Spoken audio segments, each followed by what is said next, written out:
ओम शांति। मैं स्वराज अधिकारी आत्मा हूँ। मैं आत्मा अपने अकाल तख्त पर विराजमान मन की मालिक सर्व शक्तियों के वाइब्रेशन चारों ओर फैला रही हूँ। मैं आत्मा भ्रकुटी के तख्त पर विराजमान हूँ। करण करावनहार बाप की स्मृति से मैं आत्मा सर्व शक्तियों को चारों ओर फैला रही हूँ। आज की पॉइंट है, जैसे अपने स्थूल कार्य के प्रोग्राम को दिनचर्या प्रमाण सेट करते हो, ऐसे अपनी मनसा समर्थ स्थिति का प्रोग्राम सेट करो। जितना अपने मन को समर्थ संकल्पों में बिजी रखेंगे तो मन को अपसेट होने का समय ही नहीं मिलेगा। मन सदा सेट अर्थात एकाग्र है तो स्वतः अच्छे वाइब्रेशन फैलते हैं, सेवा होती है। मैं स्वराज अधिकारी आत्मा हूँ। 17/1/2025 के महावाक्य हैं। मीठे बच्चे, तुम भारत के मोस्ट वैल्यूएबल सर्वेंट हो।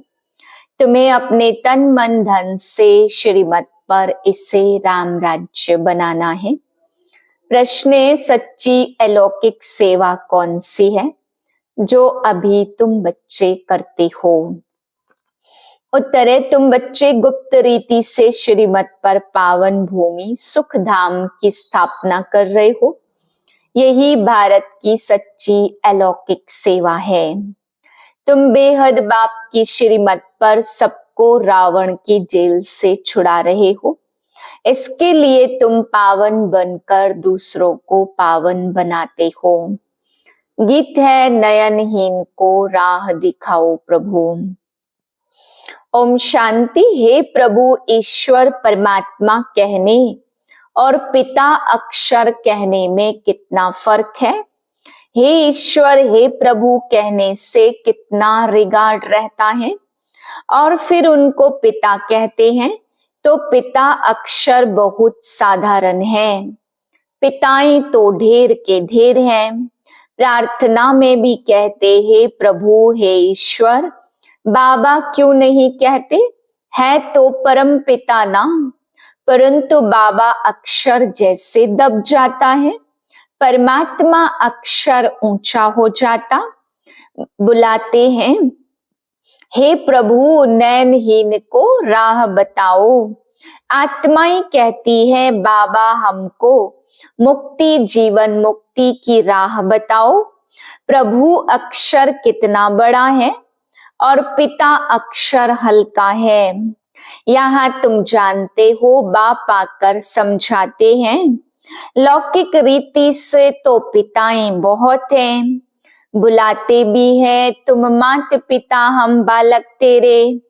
कितना साधारण अक्षर है। ईश्वर व प्रभु कहने से समझते हैं वह क्या नहीं कर सकते। अभी तुम बच्चे जानते हो, बाप आया हुआ है। बाप रास्ता बहुत ही ऊंच और सहज बतलाते हैं। बाप कहते, मेरे बच्चे तुम रावण की मत पर काम चिता पर चढ़ भस्मीभूत हो गए हो। अब मैं तुमको पावन बनाकर घर ले जाने आया हूँ। बाप को बुलाते भी इसलिए है कि आकर पतित से पावन बनाओ। बाप कहते, मैं आया हूँ तुम्हारी सेवा में। तुम बच्चे भी सब भारत की अलौकिक सेवा में हो। जो सर्विस तुम्हारे सिवाय और कोई कर नहीं सकते, तुम भारत के लिए ही करते हो। श्रीमत पर पवित्र बन और भारत को बनाते हो। बापू गांधी की भी आस थी कि राम राज्य हो। अब कोई मनुष्य तो राम राज्य बना न सके, नहीं तो प्रभु को पतित पावन कहकर क्यों बुलाते हैं। अब तुम बच्चों को भारत के लिए कितना लव है, सच्ची सेवा तो तुम करते हो, खास भारत की और आम सारी दुनिया की। तुम जानते हो भारत को फिर से राम राज्य बनाते, जो बापूजी भी जानते थे। वह हद का बापूजी था, यह फिर है बेहद का बापूजी। यह बेहद की सेवा करते हैं, यह तुम बच्चे ही जानते हो। तुम्हारे में भी नंबरवार यह नशा रहता है कि हम राम राज्य बनाएंगे। गवर्नमेंट के तुम सर्वेंट हो, तुम दैवी गवर्नमेंट बनाते हो। तुमको भारत के लिए फक्र है। जानते हो सतयुग में यह पावन भूमि थी, सो भी अभी तो पतित है, तुम जानते हो। अभी हम बाप द्वारा फिर से पावन भूमि बना रहे हैं, सो भी गुप्त श्रीमत भी गुप्त मिलती। भारत गवर्नमेंट के लिए ही तुम कर रहे हो श्रीमत, पर तुम भारत की ऊंचते ऊंच सेवा अपने ही तन मन धन से कर रहे हो। कांग्रेसी लोग कितना जेल आदि में गए, तुमको तो जेल आदि में जाने की दरकार ही नहीं है। तुम्हारी तो है ही रूहानी बात। तुम्हारी लड़ाई भी है 5 विकारों रूपी रावण से, जिस रावण का सारे पृथ्वी पर राज्य है। तुम्हारी यह सेना है, लंका तो एक छोटा टापू है, यह सृष्टि बेहद का टापू है। तुम बेहद के बाप की श्रीमत पर सबको रावण की जेल से छुड़ाते हो। यह तो तुम जानते हो, इस पतित दुनिया का विनाश तो होना ही है। तुम शिव शक्तियां हो, शिव शक्ति यह गोप भी है। तुम गुप्त रीति भारत की बहुत बड़ी सेवा कर रहे हो। आगे चल सबको पता पड़ेगा, तुम्हारी है श्रीमत पर रूहानी सेवा। तुम गुप्त हो, गवर्नमेंट जानती ही नहीं है कि यह बीके तो भारत को अपने तन मन धन से श्रेष्ठ ते श्रेष्ठ सचखंड बनाते हैं। भारत सचखंड था, अब झूठ खंड है। सच तो एक ही बाप है, कहा भी जाता गॉड इज ट्रुथ। तुमको नर से नारायण बनने की सत्य शिक्षा दे रही हैं। बाप कहते कल्प पहले भी तुमको नर से नारायण बनाया था। रामायण में तो क्या क्या कथाएं बैच लिख दी है। कहते हैं राम ने बंदर सेना ली, तुम पहले बंदर मिसल थे। एक सीता की तो बात नहीं है। बाप समझाते कैसे हम रावण राज्य का विनाश कराए, राम राज्य स्थापन करते हैं। इसमें कोई तकलीफ की बात नहीं है। वह तो कितना खर्चा करते, रावण का बुत बनाकर फिर उनको जलाते हैं। समझते कुछ भी नहीं। बड़े बड़े लोग सब जाते हैं, फॉरेनर्स को भी दिखाते हैं और समझते कुछ भी नहीं।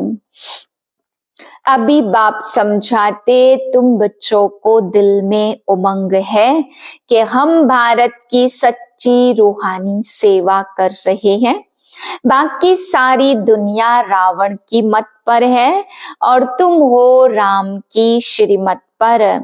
राम कहो शिव कहो, नाम तो बहुत रख दिए हैं। अभी तुम बच्चे भारत के मोस्ट वैल्यूबल सर्वेंट हो। श्रीमत पर कहते भी है हे पतित पावन, आकर पावन बनाओ। तुम जानते हो सतयुग में हमको कितना सुख मिलता है। कारून का खजाना मिलता है, वहां एवरेज आयु भी कितनी बड़ी रहती है। वे है योगी और यहाँ है सब भोगी, वह है पावन और यह है पतित। कितना रात दिन का फर्क है। श्री कृष्ण को भी योगी कहते, महात्मा भी कहते, परंतु वह तो सच्चा महात्मा है। उनकी तो महिमा गाई जाती सर्वगुण संपन्न, आत्मा और शरीर दोनों पवित्र है। सन्यासी तो गृहस्थियों के पास विकार से जन्म ले फिर सन्यासी बनते हैं। यह बातें अभी तुमको बाप समझाते। इस समय मनुष्य तो है अनराइटियस, अनहैप्पी। सतयुग में कैसे थे? रिलीजियस, राइटियस, 100% साल्वेंट थे, एवर हैप्पी रहते थे। रात दिन का फर्क है, यह एक्यूरेट तुम ही जानते हो। यह किसको पता थोड़ी पड़ता कि भारत हेवन से हेल कैसे बना है। लक्ष्मी नारायण की पूजा करते, मंदिर बनाते और समझते कुछ भी नहीं है। बाप समझाते रहते, अच्छे अच्छे पोजीशन वाले जो हैं, बिड़ला को भी समझा सकते हो। इन लक्ष्मी नारायण ने यह पद कैसे पाया?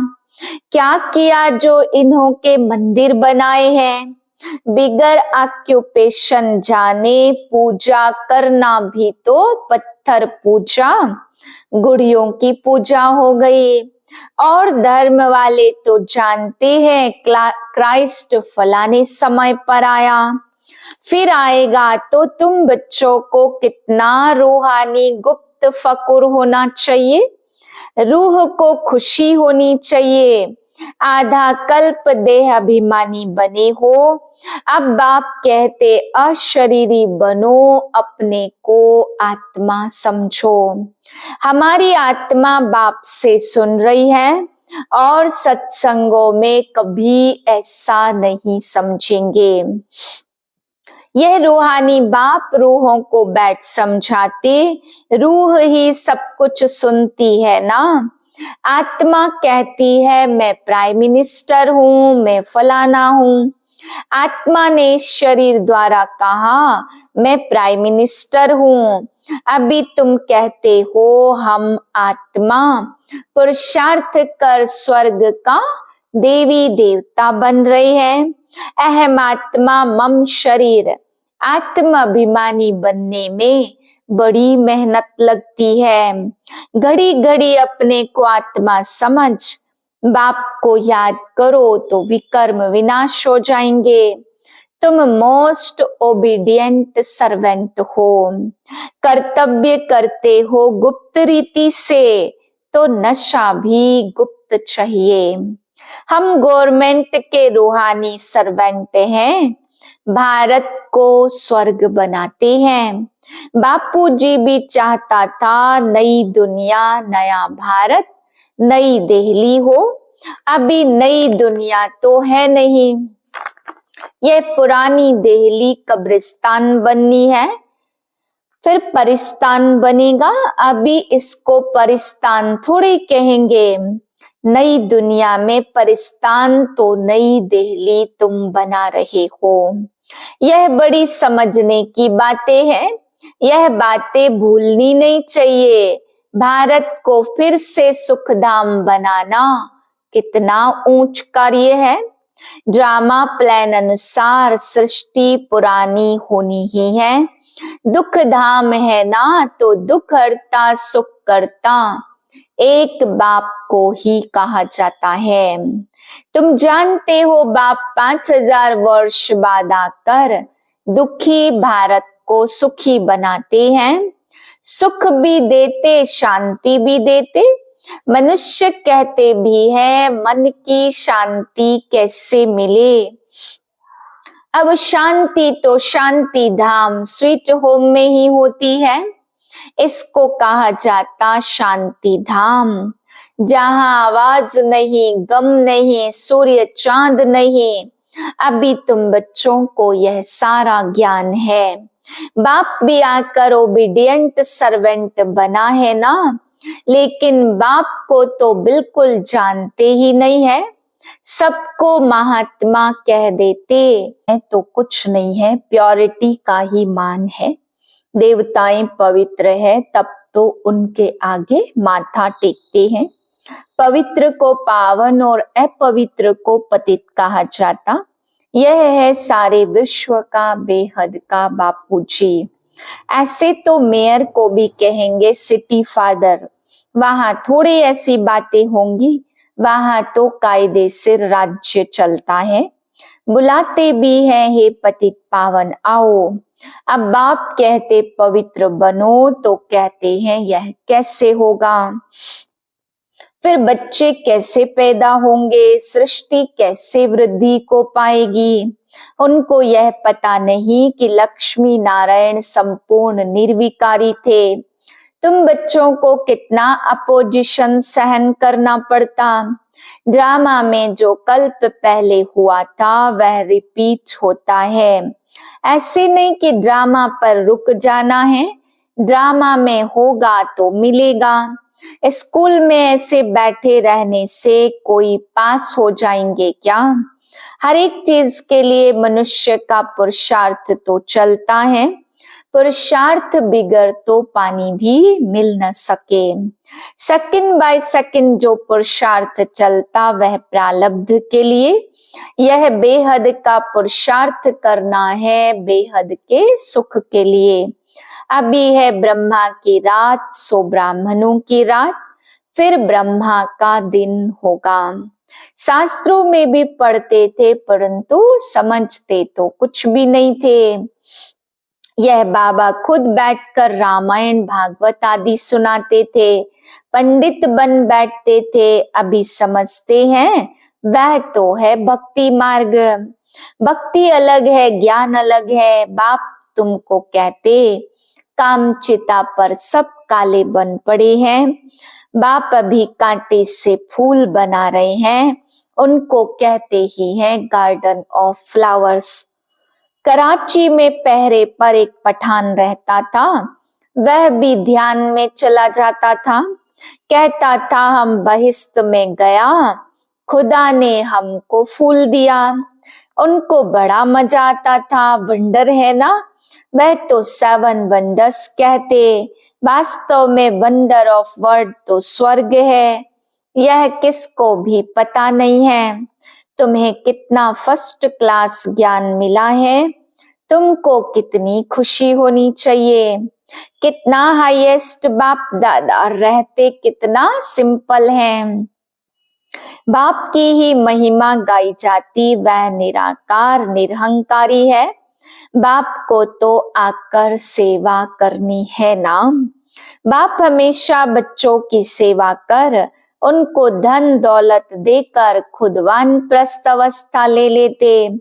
बच्चों को सिर माथे पर चढ़ाते। तुम बच्चे विश्व के मालिक बनते हो। स्वीट होम में जाकर फिर स्वीट बादशाही आकर लेंगे। बाप कहते हम तो बादशाही नहीं लेंगे। सच्चा निष्काम सेवाधारी तो एक बाप ही है। तो बच्चों को कितनी खुशी रहनी चाहिए, परंतु माया सब भुला देती। इतने बड़े बाप दादा को भूलना थोड़ी चाहिए। दादा की मिल्कियत का कितना फकुर रहता। तुमको तो शिव बाबा मिला है, उनकी मिल्कियत है। बाप कहते मुझे याद करो और दैवी गुण धारण करो। आसुरी गुणों को तो निकाल देना चाहिए। गाते भी है मुझ निर्गुण हारे में कोई गुण नहीं। निर्गुण संस्था भी है, अब अर्थ तो कोई समझते नहीं। निर्गुण अर्थात कोई गुण नहीं। परंतु वह समझते नहीं है। अच्छा मीठे मीठे से खिलते बच्चों प्रति माता पिता बाप दादा का याद प्यार गुड मॉर्निंग। रूहानी बाप की रूहानी बच्चों को नमस्ते। हम रूहानी बच्चों की रूहानी बाप को नमस्ते। धारणा के लिए पहली पॉइंट, जैसे हाईएस्ट बाप दादा सिंपल रहते हैं ऐसे बहुत बहुत सिंपल निराकारी और निरहंकारी बनकर रहना है। बाप द्वारा जो फर्स्ट क्लास ज्ञान मिला है उसका चिंतन करना है। दूसरी पॉइंट है, ड्रामा जो हूबहू रिपीट हो रहा है इसमें बेहद का पुरुषार्थ कर बेहद सुख की प्राप्ति करनी है। कभी ड्रामा कहकर रुक नहीं जाना। प्रारब्ध के लिए पुरुषार्थ जरूर करना है। वरदान अव्यक्त स्वरूप की साधना द्वारा पावरफुल वायुमंडल बनाने वाले अव्यक्त फरिश्ता भव। वायुमंडल को पावरफुल बनाने का साधन है अपने अव्यक्त स्वरूप की साधना। इसका बार बार अटेंशन रहे, क्योंकि जिस बात की साधना की जाती है उसी बात का ध्यान रहता है। तो अव्यक्त स्वरूप की साधना अर्थात बार बार अटेंशन की तपस्या चाहिए। इसलिए अव्यक्त फरिश्ता भव के वरदान को स्मृति में रख शक्तिशाली वायुमंडल बनाने की तपस्या करो, तो आपके सामने जो भी आएगा वह व्यक्त और व्यर्थ बातों से परे हो जाएगा। स्लोगन है, सर्वशक्तिमान बाप को प्रत्यक्ष करने के लिए एकाग्रता की शक्ति को बढ़ाओ।